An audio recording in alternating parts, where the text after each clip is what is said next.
आप 2105 में हैं मिस्टर मिश्रा। मैंने रामांडा में एक रूम बुक कराया था।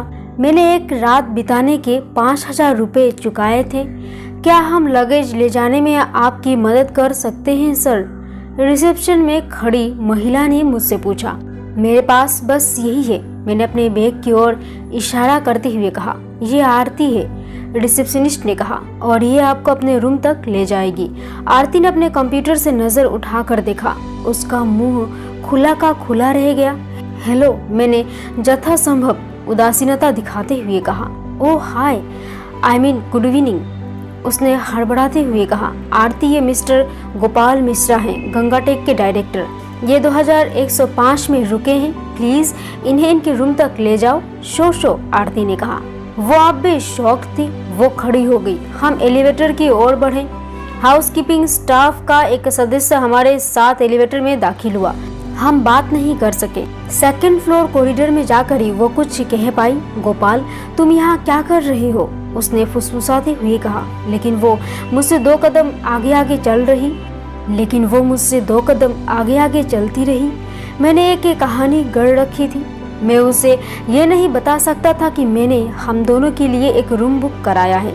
हमारे एक सीनियर गेस्ट फैकल्टी लंदन से आने वाले थे, तो उन्होंने आखिरी वक्त में अपना प्रोग्राम कैंसिल कर दिया। हम पहले ही इस रूम के लिए पे कर चुके थे, तो मैंने सोचा कि क्यों ना मैं ही रामांडा की हॉस्पिटैलिटी के मजे लूं। क्या तुम मुझे तो बताते, मैं तुम्हें पैसा रिफंड करवा देती।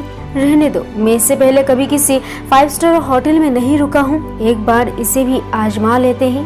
हम 2105 में पहुंचे। उसने मैग्नेटिक की कार्ड से रूम खोला। वो अपनी यूनिफॉर्म में खूबसूरत नजर आ रही थी। उसने फॉर्मल साड़ी पहन रखी थी और उसके बाल जुड़े में कसकर गुथे हुए थे। मैंने बेड पर अपना बैग रख दिया। तुम रूम के फीचर्स जानना चाहोगे? उसने पूछा। नहीं, मैंने मुस्कुराते हुए कहा। कोई मुझे पहले ही उनके बारे में बता चुका है। तुम पागल हो गोपाल, उसने कहा। एनीवे, मुझे अब चलना चाहिए। मैं रूम में एक सिंगल सीटर सोफे पर बैठ गया। रुको ना, मैंने कहा। नहीं, मैं ड्यूटी पर हूँ। 6 बजे के बाद 5:30 पहले ही बज चुके हैं, मैंने कहा। मैं गेस्ट रूम में नहीं जा सकती, लेकिन तुम इस गेस्ट को जानती हो, मैंने कहा। बस 2 मिनट के लिए। वो दरवाजे तक गई और जितना हो सकता था उसे बंद कर दिया, लेकिन उसे लॉक नहीं किया। वो डेस्क के करीब एक कुर्सी पर बैठ गई और मुझे ताकने लगी। क्या हुआ? मैंने कहा। तुमने ये सब प्लान तो नहीं किया था ना? उसने पूछा। What plan? फैकल्टी ने ही अपना प्लान कैंसिल कर दिया, मैंने कहा। फैकल्टी का नाम क्या है? उसने पूछा। मिस्टर एलेन, मैंने कहा। Oh really? कौन से कॉलेज से? मैंने झिझकते हुए कहा। देखा, झूठ बोलना बंद करो, उसने कहा। भला मुझे कॉलेज के बारे में कैसे पता चलेगा? डीन को पता होगा। मुझे केवल इतना ही पता है कि हमने एक रूम बुक किया था और मैं यहाँ चला आया। उसने सिर हिलाया। तुम्हारा काम खत्म होने के बाद कुछ देर यही समय बिताते हैं, मैंने कहा। लेकिन कैसे? उसने कहा। ये अलाउड नहीं है। तुम क्या हमेशा वही काम करती हो जो अलाउड है? नहीं तो, उसने कहा। लेकिन तुम्हें हिम्मत नहीं है, मैंने कहा। ऐसी बात नहीं है, उसने कहा और उठ खड़ी हुई। तुम जानते हो, किसी को पता नहीं चलेगा, मैंने कहा। काम खत्म करो और यहाँ आ जाओ, हम खाना खाएंगे। 1 आध घंटे में चले जाना, और यदि रूम सर्विस ने मुझे देख लिया तो, उसने कहा। जब वे आए तब टॉयलेट में छिप जाना, मैंने कहा। यह तो बहुत अजीब होगा, उसने कहा। ओके, मैं तुम्हारे आने से पहले ही ऑर्डर कर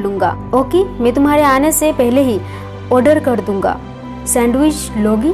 उसने अपना निचला होठ चबाया और मेरे सुझाव पर कुछ देर सोचती रही। फाइन, उसने सांस छोड़ते हुए कहा। लेकिन तुम्हें ध्यान रखना होगा कि जब मैं आऊं, यहाँ से जाऊं, तब स्टाफ का कोई व्यक्ति यहाँ ना हो। मैं कॉरिडोर में ही खड़ा रहूंगा। तुम्हें फोन पर ग्रीन सिग्नल दे दूंगा। वो मेरे पास आई और मेरे सिर पर हल्की सी चपत लगाई। तुम भी ना मुझसे कैसे कैसे काम करवाते हो, उसने कहा और मेरे कमरे से चली गई। मैंने एक क्लब सैंडविच, चॉकलेट केक और वाइन की एक बोतल ऑर्डर की। मैंने एक शावर भी लिया और इतने शैम्पू और गर्म पानी का इस्तेमाल किया जितना मैं नॉर्मली पूरे हफ्ते में करता। उसने मुझे 6:30 बजे कॉल किया। कॉरिडोर चेक करो, मैं रूम से बाहर आया। सब ठीक है, मैंने कहा। साथ ही मैं अपना सिर दाएं और बाएं घुमाते हुए लगातार कॉरिडोर का मुआयना कर रहा था। 2 मिनट बाद हम मेरे कमरे में थे और दरवाजा अच्छी तरह लॉक था। शिफ्ट खत्म होने के बाद उसने चेक करके एक सफेद बटन डाउन शर्ट और जीन्स पहन ली थी। तुम्हें पता है कि तुम स्टूपिड हो, उसने बिस्तर पर धम से बैठते हुए कहा। उसने अपना हाथ नाटकीय रूप से अपने सीने पर रखा था। मेरा दिल कितनी तेजी से धड़क रहा है। रिलैक्स, मैंने कहा। वो हंस पड़ी। तुम लकी हो कि यहाँ अभी तक कॉरिडोर सीसीटीवी नहीं लगाए गए हैं, नहीं तो मैं ये स्टंट नहीं कर पाती। तो मेरी टाइम सही थी, मैंने कहा। भूख लग रही है। मैंने सैंडविच प्लेट का सिल्वर कवर खोला। भूख के मारे जान निकल जा रही है, उसने कहा। मैंने सैंडविच पर कुछ फ्रेंच फ्राइज और सलाद लगा दिए। आओ चलो खाते हैं, मैं बहुत थक गई हूँ। मैं 8 घंटे तक एड़ियों के बल खड़ी थी। क्या मैं बिस्तर पर बैठकर खा सकती हूँ? श्योर, मैंने कहा। मैंने उसकी ओर प्लेट बढ़ा दी। फिर मैंने अपने प्याले में रेड वाइन उड़ेल दी। तुमने वाइन की एक पूरी बोतल ऑर्डर की थी, उसने कहा। मैंने कंधे उचका दिए। तुमने ड्रिंक कब से शुरू कर दी? उसने कहा। शुक्ला जी ने मुझे सब कुछ सिखा दिया है, मैंने कहा। तुम्हें वाइन अच्छी लगती है? मैं आमतौर पर विस्की लेता हूँ, लेकिन मैंने सोचा कि तुम वाइन पसंद करोगी। मुझे वाइन पसंद है, लेकिन मुझे अभी नहीं पीना चाहिए। ये मेरा वर्क प्लेस है। एक गिलास, मैंने जोर देते हुए कहा। उसने धीमे से सिर हिलाया और ग्लास ले लिया। राघव ज्यादा नहीं पीता, कभी कभी तो वो बहुत बोर लगता है, उसने कहा और शिप लिया। नाइस, क्या है ये? Jacobs crack from Australia. मैंने ऑस्ट्रेलिया नाम पर जोर देते हुए कहा। मुझे वो बोतल 2000 रुपए की पड़ी थी, लेकिन मैंने कीमत का जिक्र नहीं किया। अच्छी है, ये मुझ पर बहुत जल्द असर करेगी। चिंता मत करो, मेरा ड्राइवर तुम्हें घर छोड़ आएगा, मैंने कहा। उसने दोनों हाथों में कसकर अपनी सैंडविच पकड़ ली और इस तरह खाने लगी जैसे वो किसी सूखाग्रस्त क्षेत्र से आई हो। धीरे धीरे, मैंने कहा।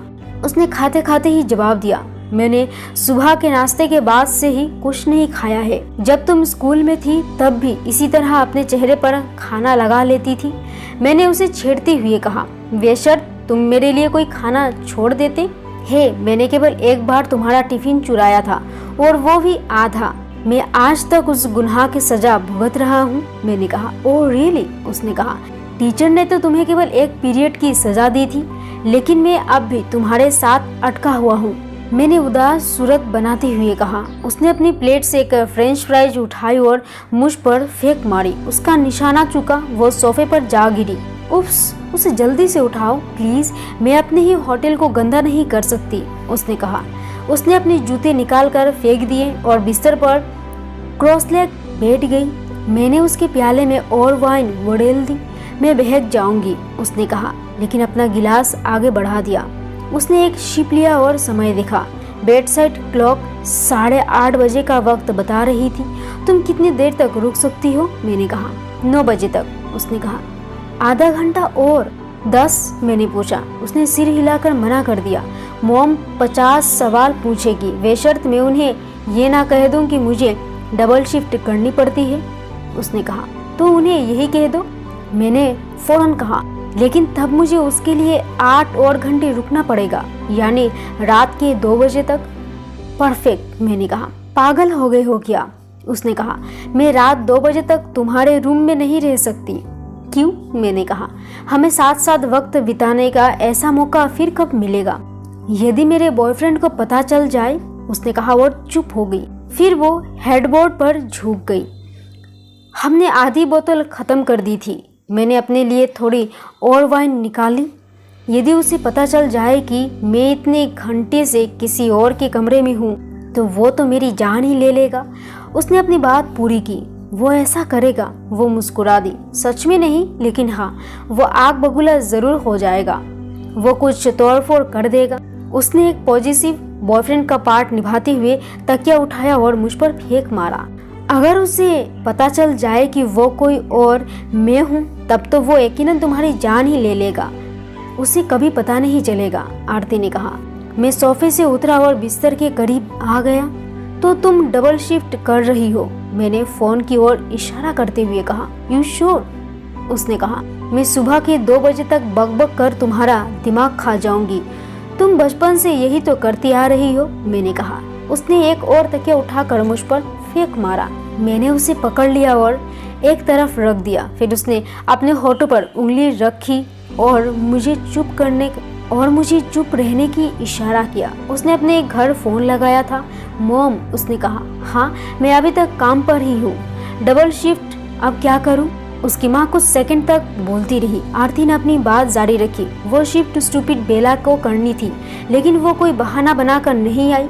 अपनी एंगेजमेंट के बाद वो बहुत बंक मारने लगी है। उसकी माँ ने फिर कुछ कहा। आरती झुंझलाने लगी। बेला ने एंगेजमेंट कर ली तो क्या मैं भी एंगेजमेंट कर लूँ? हाँ, एक ना एक दिन कर लूंगी मॉम। ओके फाइन, होटल की कार मुझे घर छोड़ देगी, बाय। उसने अपना फोन बिस्तर पर रख दिया। वो परेशान नजर आ रही थी। यू ओके, मैंने कहा।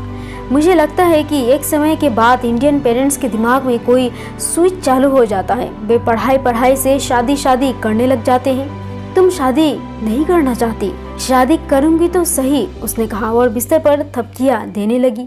लेकिन तुम किसी 100 पीस की तरह क्यों खड़े हो? मैं बिस्तर पर सावधानी के साथ उससे दूर बैठ गया। तुम इस रूम के लिए बहुत सारा पैसा खर्च कर रहे हो, प्लीज बी कंफर्टेबल। अच्छा, मैंने कहा। मेरा काम यही तो है, अपने मेहमानों को कंफर्टेबल महसूस कराना, उसने कहा और मुझे एक गेस्ट रिलेशन स्माइल दी। उसके दांतों पर रेड वाइन के धब्बे थे, लेकिन इसके बावजूद उसकी मुस्कुराहट बहुत खूबसूरत थी। मैं अपने जूते और मोजे निकालने के लिए झुका। तुम्हें राघव को कॉल नहीं करना होगा, उसने सिर हिला दिया। उसे तो कोई होश ही नहीं है, वो एक बड़ी स्टोरी पर काम कर रहा है, उसने कहा और अपने प्याले में थोड़ी सी और वाइन उड़ेल दी। यदि उसने कॉल किया तो, मैंने कहा। उसने मेरे मुंह पर अपना हाथ रख दिया। यदि उसका फोन आया है तो तुम एकदम चुप हो जाना और बाकी मैं संभाल लूंगी, उसने कहा।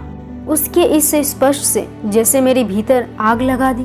उसने अपना हाथ हटा लिया। तो मिस्टर डायरेक्टर, काम, लाइफ सब कैसा चल रहा है? मेरा सब कुछ मेरी काम ही है। कॉलेज जाना कोई आसान बात नहीं, मैंने कहा, केवल काम। उसने अपनी माँ की नकल करते हुए कहा, क्या तुम्हें शादी कर लेनी चाहिए? तुमने अब तक शादी क्यों नहीं की? हम हंस पड़े और अपने गिलास आपस में टकराए। लेकिन मुझे तो वाकई अब जल्द से जल्द एंगेज हो जाना चाहिए, उसने कहा। दबाव बढ़ रहा है। राघव क्या सोचता है? मैंने कहा।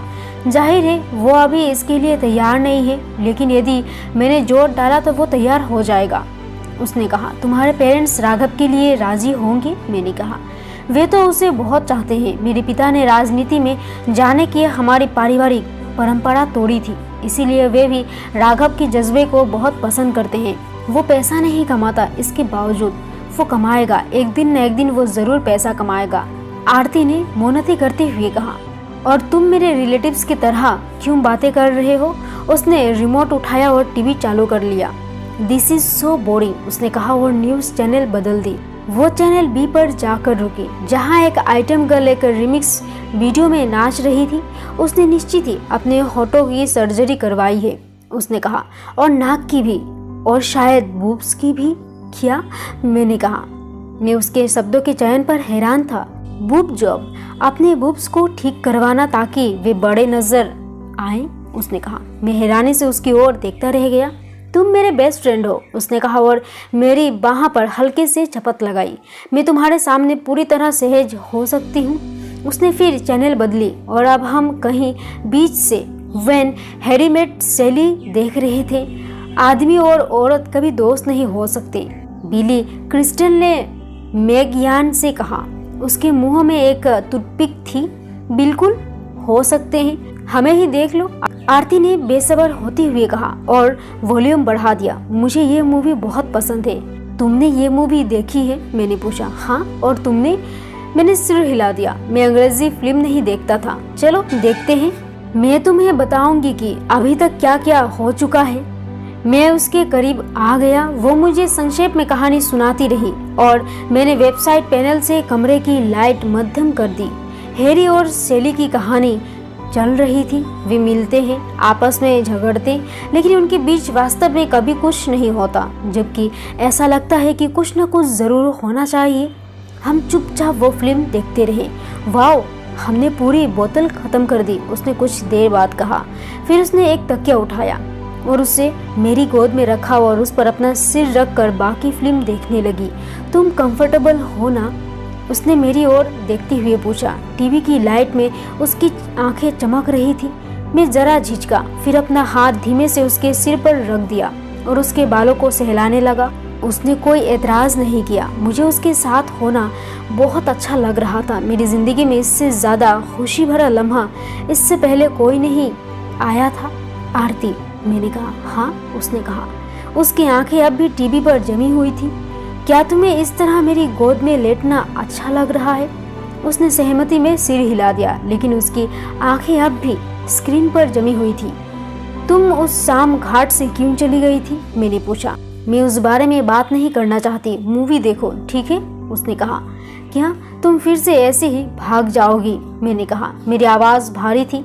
उसने भाप लिया कि मैं तनाव में हूँ। उसने टीवी को म्यूट कर दिया और उठकर बैठ गई। तुम ठीक हो ना गोपी? उसने कहा। उसकी आवाज़ जरा लड़खड़ा रही थी। टीवी की लाइट हमारे चेहरे पर टिमटिमा रही थी। यदि तुम चाहो तो अभी जा सकती हो, मैंने कहा। मेरी आवाज़ गले से बामुश्किल निकल पा रही थी, क्योंकि यदि तुम मेरी ज़िंदगी में और कुछ समय रही और उसके बाद गई तो मैं कुछ ज़्यादा ही बोल गया था। ऑस्ट्रेलिया के वाइन ने एक बार हिंदुस्तानी के दिल को खोल कर रख दिया था। शट अप, उसने कहा और मेरे मुंह पर अपनी हथेली रख दी। Drama queen, sorry drama king. लेकिन मैं ड्रामा नहीं कर रहा था। मैं वाकई उससे दूर होना बर्दाश्त नहीं कर सकता था।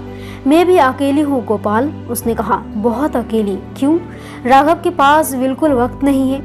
मेरे पेरेंट्स समझ नहीं पाते कि मैं क्यों काम करना चाहती हूँ। वे समझ नहीं पाते कि आखिर डीएम की बेटी को मेहनत करके पैसा कमाने की ज़रूरत क्यों महसूस हो रही है।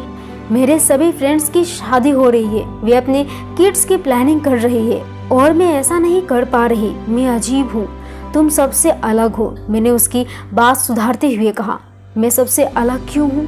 मैं नॉर्मल क्यों नहीं हो सकती? अपने घर पर संतुष्ट पति का इंतजार करती हुई? ये नॉर्मल नहीं है, ये बैकवर्ड है। राघव मुझे बहुत तनाव में डाल देता है। मैं उसकी मदद करना चाहती हूँ, लेकिन मुझे नहीं लगता कि वो अपनी ज़िंदगी के बारे में ठीक से सोच पा रहा है। उसने अपनी आज़ादी के लिए अपनी नौकरी को दांव पर लगा दिया। आखिर इस तरह वो कैसे पैसा कमा पाएगा? मेरे ख्याल से तुमने कहा था कि वो एक ना एक दिन ज़रूर पैसा कमाएगा, मैंने कहा। वो तो मैंने बहादुरी दिखाते हुए कहा था, लेकिन मैं जिस बात से डरती हूँ उसके बारे में तुमसे बात कर सकती हूँ ना? उसने कहा। ऑफ कोर्स तुम कर सकती हो, मैंने कहा और उसकी गालों को सहला दिया। हम फिर टीवी देखने लगे। एक रात सेली बहुत अकेलापन महसूस कर रही थी। हैरी उसके घर आता है, वो उसे दिलासा देता है। वे किस करते हैं। पता नहीं इस सीन ने मुझे मोटिवेट किया या शराब का असर था, या फिर शायद मुझे लगा हो कि मुझे अब दूसरा मौका नहीं मिलने वाला है। मैं आरती को किस करने के लिए उस पर झुका। उसने हैरत से मेरी ओर देखा, लेकिन उसने विरोध नहीं किया। वो बस देखती रही। मैंने उसे फिर चूमा, इस बार और जोर से। 2 मिनट तक कुछ नहीं हुआ और उसके बाद वो भी मुझे चूमने लगी। हमने बार बार किस किया। मैंने उसके होठों, उसके गालों, उसके माथे, उसकी नाक, उसके कान और एक बार फिर उसके होठों को चूमा। मैंने लाइट बुझा दी। जब मैंने उसे फिर अपनी बाहों में लिया तो उसने कहा, यह गलत है, मुझे पता है, मैंने कहा, लेकिन मैं खुद को रोक नहीं सकता। मेरे हाथ उसके शर्ट के बटन्स टटोलने लगे। नहीं, उसने कहा और मेरे हाथ को कसकर पकड़ लिया। मैंने अपना दूसरा हाथ उसके शर्ट में डाल दिया। थैंक गॉड हमारे 2 हाथ होते हैं, वरना हम कुछ नहीं कर पाते। आखिरकार मेरी हथेलियाँ उसके ब्रेस्ट पर थी। गोपाल, तुम्हें पता है क्या हो रहा है? उसने कहा। मैंने सिर हिला दिया। हमने ऐसा नहीं, उसने कहा। मैंने एक और किस से उसका मुंह बंद कर दिया। वो जरा छटपटाई, लेकिन मैं उसे लगातार चूमता रहा। अब उसने भी रेस्पॉन्स देना शुरू कर दिया। पहले धीरे, फिर मेरे साथ साथ, और फिर वो मुझसे भी आगे निकल गई। ये ठीक नहीं है गोपाल, उसने घबराते हुए कहा। उसने मेरे निचले होठ पर काट लिया। मैं किसी से जवाब देता रहा। मूवी ख़त्म हो चुकी थी। मैंने बैकग्राउंड में शैम्पू के विज्ञापनों की आवाज़ सुनी, जबकि मैं उसके टॉप को निकालने के लिए खींच रहा था। ऐसा मत करो गोपाल, उसने फुसफुसाते हुए कहा, लेकिन मेरा काम आसान बना देने के लिए अपने दोनों हाथ ऊपर कर दिए। मैंने अपनी शर्ट निकाल दी। इस बार जब मैंने उसे अपनी बाहों में लिया तो उसकी गर्माहट और नरमाहट मेरे बदन में घुल गई। मैं तुम्हारे बहुत केयर करता हूँ, मैंने कहा। बोलना बंद करो, उसने मुझे बीच में टोकते हुए कहा। मैंने उसके कंधे पर धीमे से धकेला ताकि उसे बिस्तर पर लेटा सकूं। फिर मैंने अपनी बचे हुए कपड़े निकाल दिए। वो दूसरी तरफ देखती रही। क्या, मैंने कहा। उसने मुझसे नज़र मिलाए बिना सिर हिला दिया। मैं उसकी बगल में लेट गया। वो मुझे पेशेंस के साथ चूमने लगी, लेकिन जब भी उसकी आंखों में झांकने के लिए रुकता वो दूसरी ओर नज़र फेर लेती। मैं उसकी जीन्स उतारने के लिए अपने हाथों को नीचे की ओर ले गया। उसने मुझे आखिरी बार रोका। मेरा एक बॉयफ्रेंड है, उसने मुझे याद दिलाते हुए कहा। मैं इस हकीकत के साथ सालों से जी रहा हूँ, मैंने कहा। मैं उस तरह की लड़की नहीं हूँ गोपाल, उसने लगभग सुबकते हुए कहा। तुम कमाल की लड़की हो, मैंने कहा। मेरी उंगलियां उसकी नाभि पर थी। मैं उसे वहाँ चूमने के लिए रुका। दुनिया की सबसे कमाल की लड़की। मैंने उसका हाथ अपने शरीर पर रख दिया और फिर से उसकी जीन्स उतारने की कोशिश करने लगा। लड़कियां दुनिया की सबसे टाइट जीन्स पहनती है। मुझे लगा कि उसकी मदद के बिना उसे उतारना नामुमकिन है। Could you? मैंने 5 मिनट तक कोशिश करने के बाद कहा। मेरी इस रिक्वेस्ट पर वो खिलखिला पड़ी। उसने कसकसा कर अपनी जीन्स निकाल दी। मैं इंतजार करता रहा और फिर उसे अपने करीब खींच लिया। गोपाल, उसने कहा और मुझे कसकर थाम लिया। सालों से दबाई जा रही चाहत फुटकर सामने आ गई थी। मैं उसे काटता और चूमता रहा और हम एक हो गए। मुझे पता था कि इसके बाद अब मेरी जिंदगी कभी पहले की तरह नहीं रह पाएगी। जो कुछ हुआ उसके बाद उसके लिए मेरा प्यार और बढ़ गया। कहते हैं सेक्स के बाद पुरुष पीछे हट जाते हैं, लेकिन मैं उसके और करीब जाना चाहता था। मैं उससे प्यार करना चाहता था और हमेशा अपने करीब रखना चाहता था। मैंने उसे कसकर बाहों में भर लिया और उसके सिर पर चूम लिया। वो दूसरी तरफ देखती रही। उसके चेहरे पर कोई भाव नहीं थे। तुम कयामत हो आरती, सिर से पैर तक कयामत। वो जरा सा मुस्कुराई। मैं एक कोहनी के बल उठ गया।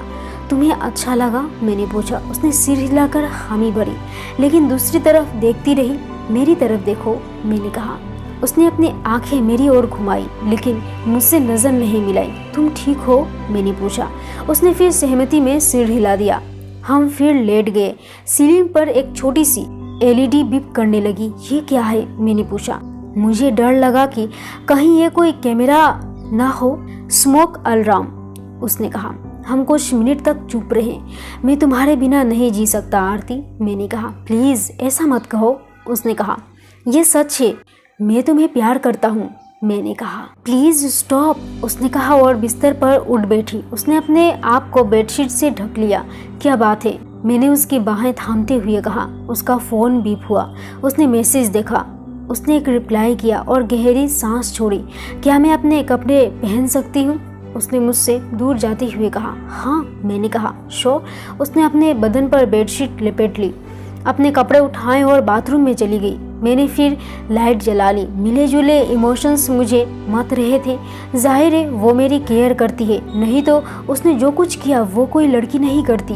लेकिन इसके बावजूद वो मुझसे दूर दूर क्यों बनी हुई थी? क्या वो ये उम्मीद करती है कि मैं उससे कहूँ कि अब मैं जिंदगी में उसका साथ दूंगा, या उसे अफसोस हो रहा है ये घटना हमें और करीब ले आएगी या हमें दूर कर देगी? मैं नेकेड और कंफ्यूज था। मैं अपना कंफ्यूजन दूर नहीं कर सकता था, लेकिन मैं कम से कम कपड़े तो पहन ही सकता था। जब वो कमरे में आई तो मैं अपने शर्ट के बटन लगा रहा था। अब मुझे चलना चाहिए, उसने मन बनाते हुए कहा। बेडसाइड क्लॉक 12 बजे का वक्त बता रही थी। तुम 2 बजे तक नहीं रुकोगी, मैंने पूछा। मैं कह दूंगी कि शिफ्ट जल्दी खत्म हो गई। वैसे भी वे इतने नींद में होंगे कि टाइम चेक नहीं करेंगे, उसने कहा। मेरे पास बैठो, मैं कहना चाहता था। मैं उससे बात करना चाहता था। मैं उसे बता देना चाहता था कि मेरे लिए इस बात के क्या मायने थे। आखिर लड़कियां भी तो यही चाहती है, बातें करना। तुम अपने ड्राइवर को कॉल करोगे, उसने कहा। 5 मिनट रुको, मैंने मिन्नत करते हुए कहा। प्लीज। वो सोफे की ओर चली गई। मैं बिस्तर पर बैठ गया। तुम इतने तनाव में क्यों हो? मैंने कहा। मैं तुम्हारा गोपाल हूँ, तुम मेरी केयर नहीं करती, तुम्हें अब भी सबूत चाहिए? उसने कहा। मैं उसके करीब आ गया। मैंने उसका हाथ थाम लिया। वो ठंडा सा लग रहा था। मैं नहीं चाहता था कि तुम इस बारे में शर्मिंदगी अनुभव करो, मैंने कहा। यह बहुत स्पेशल है, हमें इस पर प्राउड फील करना चाहिए, लेकिन मैं एक रिलेशनशिप में हूँ, उसने कहा। एक ऐसे शख्स के साथ जो कभी तुम्हारे साथ नहीं होता, मैंने कहा। उसने हैरत से मेरी ओर देखा। मैंने कभी तुम्हारे और राघव के मामले में कोई कमेंट नहीं किया। इसका ये मतलब नहीं कि मैं कुछ नहीं समझ पाता। आरती, तुम एक बेहतरीन जीवन साथी की हकदार हो। तुम जिंदगी की सभी खुशियों की हकदार हो। मैं एक सिंपल लड़की हूँ गोपाल, आरती ने अपना होठ चबाते हुए कहा। लेकिन एक सिंपल लड़की को भी प्यार, सुरक्षा, केयर, सपोर्ट की जरूरत होती है ना? मैंने कहा। वो चुप रही। सिंपल लड़की की जल्द ही शादी हो जाएगी। उसे ये पता होना चाहिए कि उसके पति उसके साथ अपना परिवार चला पाएगा या नहीं, मैंने कहा। मैं सालों से चुप्पी साधे हुए था, लेकिन अब जब आरती मेरे साथ थी तो मुझ में हिम्मत आ गई थी। मैं थक चुकी हूँ, मैं घर जाना चाहती हूँ, उसने कहा और उठ खड़ी हुई। मैंने अपने ड्राइवर को बुलाया। मैंने उसके साथ नीचे तक जाने का प्रस्ताव रखा, लेकिन उसने मना कर दिया। जाने से पहले वो मेरे करीब आई। मुझे एक किस की उम्मीद थी, लेकिन उसने मुझे बस धीरे से हक किया। दरवाज़ा बंद हो गया। कमरे में उसकी खुशबू घंटों तक और मेरे दिल में अनेक दिनों तक बसी रही। रवांडा में बिताई गई रात के बाद हमने 2 दिन तक एक दूसरे से बात नहीं की, लेकिन फिर भी मैं अपने आप पर काबू नहीं रख सका और उसे कॉल किया। वो मुझसे बात नहीं कर सकी क्योंकि उसके पेरेंट्स उसके आसपास थे। हालांकि वो अगले दिन काम से पहले सीसीडी में मुझे मिलने को राजी हो गई। आई एम सॉरी, मैं ठीक नहीं हूँ, उसने अपनी एक्स्ट्रा हॉट ब्लैक कॉफ़ी की चुस्कियाँ लेते हुए कहा। उसने घेरदार पर्पल स्कर्ट और वाइट प्रिंटेड टॉप पहन रखी थी। उसकी गीले बालों से पता चल रहा था कि वो अभी अभी नहा कर आई थी। मेरे पास बस 20 मिनट का समय है, फिर मुझे काम पर जाना है, उसने कहा। उस रात तुम्हें क्या हुआ था? मैंने पूछा। वेल, तुम जानते हो क्या हुआ था, उसने कहा। तुम्हें मेरे पास आना चाहिए था आरती, मैंने कहा और उसके हाथ पर अपना हाथ रख दिया। गोपाल, उसने कहा और अपना हाथ खींच लिया। क्या हुआ? मैंने कहा। मैं चाहता था कि वो शर्माते हुए मेरी ओर देखे, हमारे उस एक्सपीरियंस के बारे में स्माइल करे और मेरे हाथ को कसकर थामे रखे, लेकिन ऐसा कुछ नहीं हुआ। लोग हमें जानते हैं, उसने कहा। हमारे बीच हमारे कॉफ़ी के कप से उठती भाप थी। बाहर दिसंबर की सर्द सुबह थी, लेकिन कैफे के भीतर गर्माहट महसूस हो रही थी। तुम मुझे प्यार करती हो? मैंने पूछा। मैं कंफर्मेशन के लिए बेचैन हो रहा था। निश्चित ही वो मुझे प्यार करती होगी। ऐसा कैसे हो सकता है कि वो मुझे प्यार ना करती हो? आरती ने झुंझलाहट में सांस छोड़ी। क्या बात है, कम से कम अब तो अपनी फीलिंग्स को एक्सेप्ट कर लो, मैंने कहा। तुम जानना चाहते हो मैं क्या महसूस कर रही हूँ? उसने कहा। हाँ, मैं किसी भी चीज़ से ज़्यादा यही जानना चाहता हूँ, मैंने कहा। गिल्ट, उसने कहा। क्यों? मैंने लगभग विरोध दर्ज करते हुए कहा। क्या जो हुआ वो अद्भुत नहीं था? क्या वो प्यार नहीं है? गोपाल, तुम्हें प्यार शब्द का इस्तेमाल करना बंद करना होगा, ओके? उसने कहा। लड़कियों को समझ पाना नामुमकिन है। कुछ समय बीता, मैं चुप रहा। राघव ने मेरे साथ कभी कुछ गलत नहीं किया। उसने 1 मिनट बाद खिड़की से बाहर झांकते हुए कहा। अच्छा, तो ये राघव के कारण है, मैंने कहा, लेकिन उसने मेरी बात काट दी। तुम कोई बात सुन सकते हो, केवल सुनना, ओके? उसने कहा। उसकी नज़र मुझे भेद रही थी। मुझे उसकी बात माननी पड़ी। आखिर पुरुषों का अवतरण इस धरती पर इसीलिए तो हुआ है कि वे लड़कियों की खड़ी खोटी सुने। मैंने सहमति में सिर हिला दिया। वो केवल एक अच्छा काम करते हुए अपने लिए थोड़ा पैसा कमाना चाहता है। यह आसान काम नहीं है, उसने कहा। मैंने फिर सिर हिला दिया। मैं पूरी तरह से ये उम्मीद कर रहा था कि मेरे इस तरह से सिर हिलाने को नकली नहीं समझा जाएगा। मुझे उससे बेवफाई नहीं करनी चाहिए। मैं बहुत बुरी लड़की हूँ। मैंने फिर सिर हिला दिया। तुम्हें भी यही लगता है कि मैं बहुत बुरी लड़की हूँ? उसने पूछा। मैं चुप रहा। कुछ तो कहो, वो चिल्लाई। तुमने कहा था कि मैं केवल सुनूं, मैंने कहा। तो वही करो, उसने कहा। क्या? मैंने कहा। कुछ तो कहो, उसने कहा। लड़के लड़कियों की आपसी बातचीतों में कुछ तो बात होती है। मुझे नहीं लगता वे एक दूसरे की बातों को पूरी तरह समझ पाते हैं। आरती, तुम एक समझदार लड़की हो। तुम तब तक कोई काम नहीं करोगी जब तक तुम ऐसा करना ना चाहो। तुम कहना क्या चाहते हो? उसने कहा। मैं इतने सालों से कोशिश कर रहा था, लेकिन तुमने कभी हाँ नहीं कहा। लेकिन उस रात तुमने कुछ ना कुछ तो जरूर हो गया था। मैंने एक गलती की, उसने कहा। मुझे स्वीकार करना होगा कि उसका ऐसा कहना मुझे बुरा लगा। जो दिन मेरी जिंदगी का सबसे स्पेशल दिन था, उसे वो अपनी गलती बता रही थी। मैंने अपने गुस्से को काबू में किया। क्या वाकई वो गलती थी? तुम आज मुझसे क्यों मिलने आई हो? मैंने कहा। इट्स जस्ट कॉफी, उसने कहा। लेकिन उसके आंखों में सच्चाई नहीं थी। आरती, झूठ मत बोलो, कम से कम मुझसे तो नहीं। यदि तुम्हारी फीलिंग्स बदल गई है तो इसमें शर्मिंदा होने जैसा कुछ भी नहीं है, मैंने कहा। उसके आंखों से आंसू ढुलक पड़े। मैंने एक टिश्यू उठाया और उसके आंसू पोंछने के लिए आगे बढ़ा। उसने आसपास देखा और अपने आप को संभाला। गोपाल, हर रिलेशन में एक व्यक्ति कमजोर होता है और दूसरा व्यक्ति मजबूत होता है। कमजोर व्यक्ति वो है जिसे दूसरे की ज्यादा जरूरत होती है। सच बात है, मैंने कहा। किसी रिलेशनशिप में कमजोर होना अच्छा नहीं होता, हमेशा तो कतई नहीं, उसने कहा। मैं इस फीलिंग को समझता हूँ, मैंने कहा। उसने मेरी ओर देखा। आई एम सॉरी, मुझे तो केवल सुनना था, मैंने कहा। मेरे पेरेंट्स शादी के लिए मुझ पर दबाव बना रहे हैं और मैं लंबे समय तक उनको नहीं समझा सकती, उसने कहा। राघव इस बात को समझ नहीं पा रहा है। वो तुमसे शादी नहीं करना चाहता, मैंने पूछा। फिलहाल तो नहीं, वो हर बार इस विषय को टाल जाता है।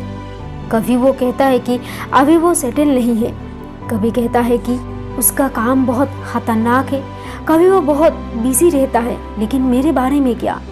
मैंने सिर हिला दिया। कभी कभी लड़कियों के सामने आप ज़्यादा से ज़्यादा यही कर सकते हैं कि सही समय पर सिर हिलाते रहें। मैं भी अपने सिर को ज़रा ज़रा सर हिलाकर यही कर रहा था। वो मुझे प्यार करता है, मुझे पता है। वो अक्सर मुझे बहुत स्वीट मैसेज भेजता है, मुझे अच्छा लगता है। मैं समझ गया कि वो उन बातों को बोल रही थी जो उसके मन में चल रही थी। मैं सुनने का दिखावा करता रहा, लेकिन मेरा ध्यान उसके पर्पल इयररिंग्स पर लगा हुआ था जो उसके बालों पर धीमे धीमे हिल रहे थे। उसके बाद 5 मिनट में पूरी हो गई। मेरी बात सुनने के लिए शुक्रिया, उसने कहा। तुमने ये मेरे साथ ही क्यों किया? मैंने कहा। तुम्हारा क्या मतलब है? उसने कहा। तुम उस रात मेरे साथ क्यों सोई? तुम्हें राघव से कुछ प्रॉब्लम्स रही होगी, लेकिन मेरे साथ ही ऐसा क्यों? उसने मेरी ओर देखा। अपने मन की भड़ास निकालने के बाद अब वो जरा शांत हो गई थी।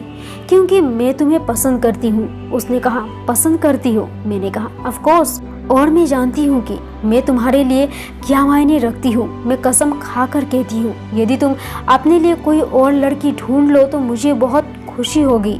मैं ऐसा नहीं कर सकता, मैंने कहा। क्या नहीं कर सकते? मैं किसी और लड़की के साथ नहीं जी सकता, या तो तुम या कोई नहीं। मैंने सीधे उसकी आंखों में झांकते हुए कहा। तुम्हें पता है इससे मुझे कितनी गिल्ट होती है, उसने कहा। तो तुम्हें मेरे साथ सोने में गिल्ट होती है और मेरे साथ नहीं सोने में? वो व्यंग्यपूर्ण ढंग से मुस्कुरा दी। लड़की होना आसान नहीं है, हमें हर बात के लिए गिल्ट होती है। कंफ्यूज्ड मत हो, मेरे पास आ जाओ, मैंने कहा। और राघव का क्या होगा? उसने कहा। उसे इस मौके पर मेरी जरूरत है। वो जो चाहता है वो करता है, तो तुम भी ऐसा क्यों ना करो? वो काम करता है, वो मुझे भी काम करने से नहीं रोकता, लेकिन ये बेवफाई है, ये अलग बात है। तुम मुझे इंस्पायर करती हो आरती, मैंने कहा। मैं तुम्हें बता नहीं सकता, यदि तुम मेरे साथ हो तो मैं क्या कुछ नहीं कर गुजरूंगा। मैं अपने कॉलेज को और आगे बढ़ाना चाहता हूँ। हम एम्बिशन एकेडमी भी खोल सकते हैं, MBA या मेडिसिन भी।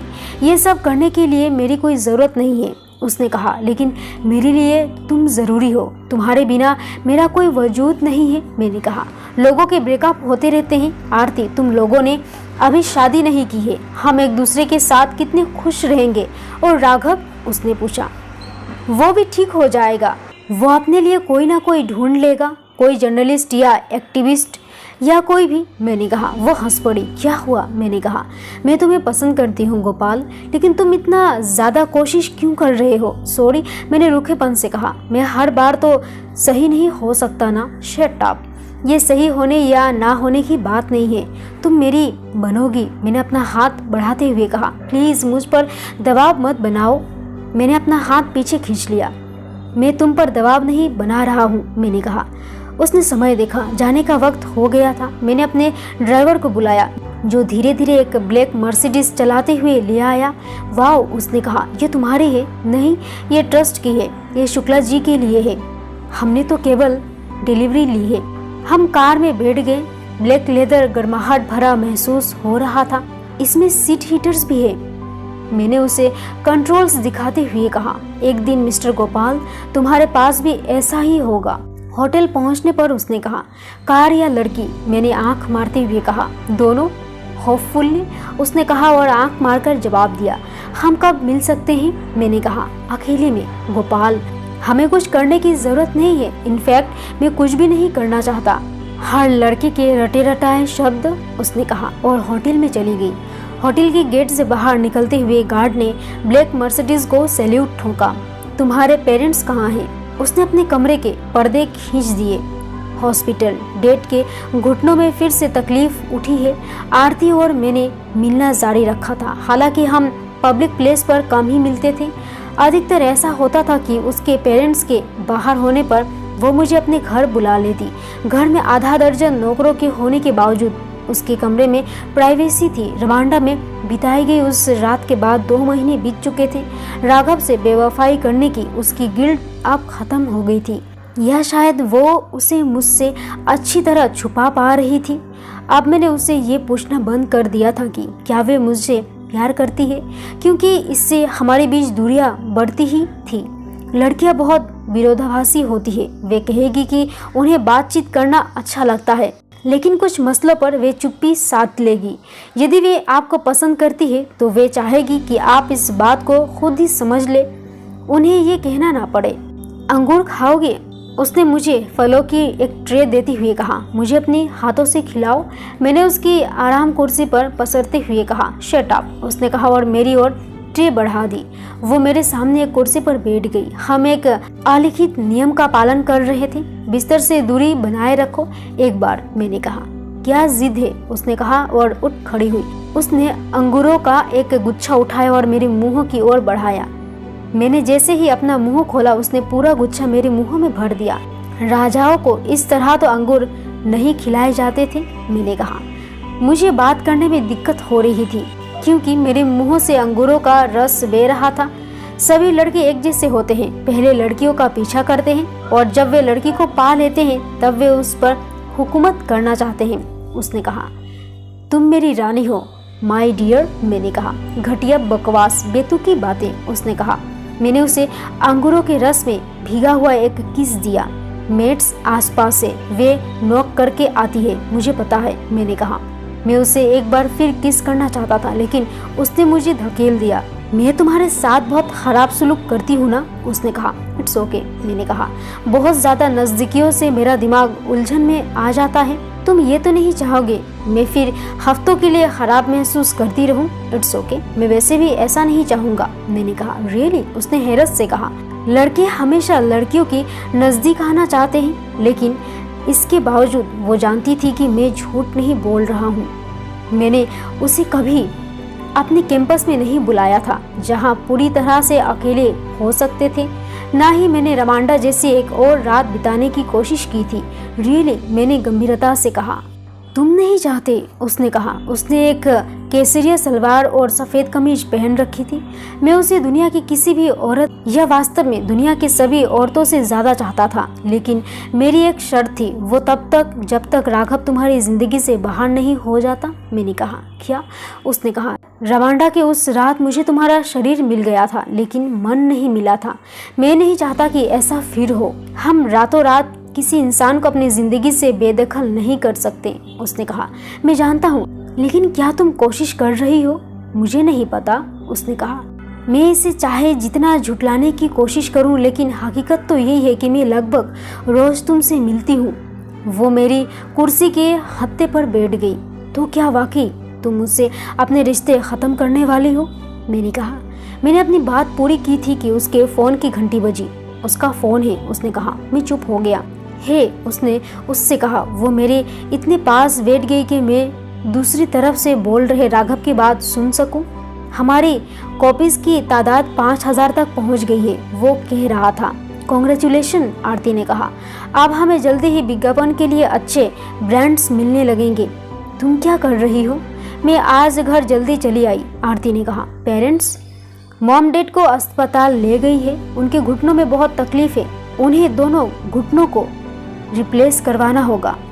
ये तो बहुत बुरा होगा, उसने कहा। मैं आरती के बालों से खेलता रहा। उसने मुंह बनाकर मुझे ऐसा नहीं करने को कहा, लेकिन मैं नहीं रुका। तो शाम को कुछ कर रही हो? उसने कहा। सोमवार के खास अंक को फाइनलाइज कर रहा हूँ, बहुत कमाल का होगा, उसने कहा। ओके, आरती ने सांस छोड़ते हुए कहा। मैंने उसके चेहरे पर गिर रहे बालों को पीछे कर दिया।